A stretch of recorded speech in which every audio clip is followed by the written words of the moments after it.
Greetings and salutations, everybody. Welcome to the latest entry as I further explore this Elvira's movie Macabre Coffin collection boxed set with the 1959 film The Manster. So I hadn't heard of this one before, but it has a 5.3 on IMDb, so I figure this will be another strange old like B-movie kind of film, but maybe with it being a 5.3, which is a tad higher than expected and higher than I've seen some of these other films rated, maybe it'd be worth checking out. But what is this film actually about, and is it even worth it in the first place? But anyways, the synopsis for this is as follows.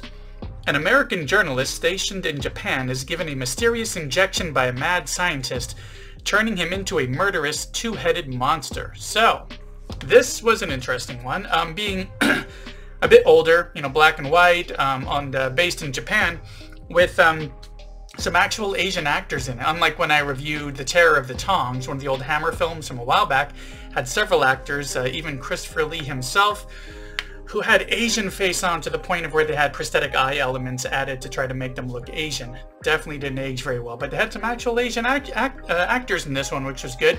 But yeah, so they start building out this mystery much more slowly as well. So, we get the introduction to the scientist and some of the things that he's working on, his assistant, as well as even one of his experiments, before we even see this journalist. Throughout that introduction, the seeds are quickly planted that he is going to be kind of altering this journalist. But most of it, a good half of the film, is not your typical monster film, as of the times at least, as there's a lot more character building and world building kind of going on here, letting us know about this journalist, his life, and so on, as he's slowly kind of being manipulated and eventually transformed into this creature. This made the film definitely stand out a bit in that, I wasn't like thrust right into having this monster creation. Rather, they took their time to try to slowly bring it in rather than shove it out there and then have a hard time trying to make us kind of like connect with what's going on in the story and fill that remaining time.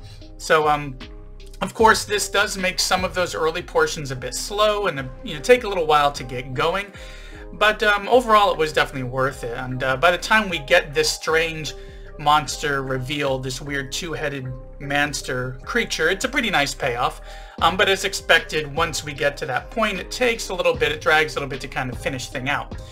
But luckily, Elvira's comedy in this, well, for her movie Macabre presentation, her comedy definitely works pretty well in this. As the film is only about 75 minutes long, there was more time for her to kind of pad that presentation with her humor. And in this episode, she plays off of this idea that the government is coming after undocumented horror hosts, and she's trying to find a way to not get deported. She plays off this joke throughout her intro, commercial breaks, and ending to kind of go along with her usual film pop-ins that still kind of happen randomly throughout the film.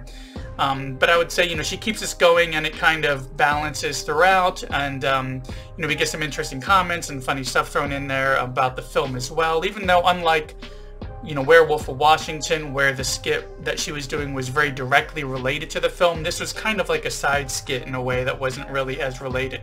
But the really strange thing about this presentation is that the film took longer to introduce the Manster, building up longer than I had seen in other films of the time.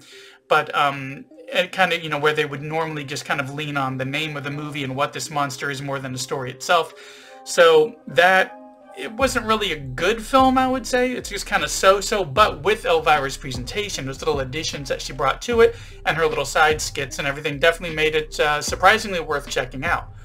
And speaking of checking out, thanks for checking out this other quick little video here for this latest entry in this boxed set, which is film number 8 out of 28, so we got 20 more of these left.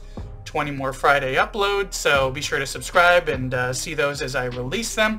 Don't forget to check out my back catalog as well. I just put up a few more videos this week, one about Reanimator and another one for a little comedy throwback to the 80s with The Last American Virgin. But yeah, Elvira's movie Macabre, still working my way through them. This one was actually worth checking out. And thank you again for checking this out and for sticking around to the end, as it really does help out quite a bit. And I will see you in the next one.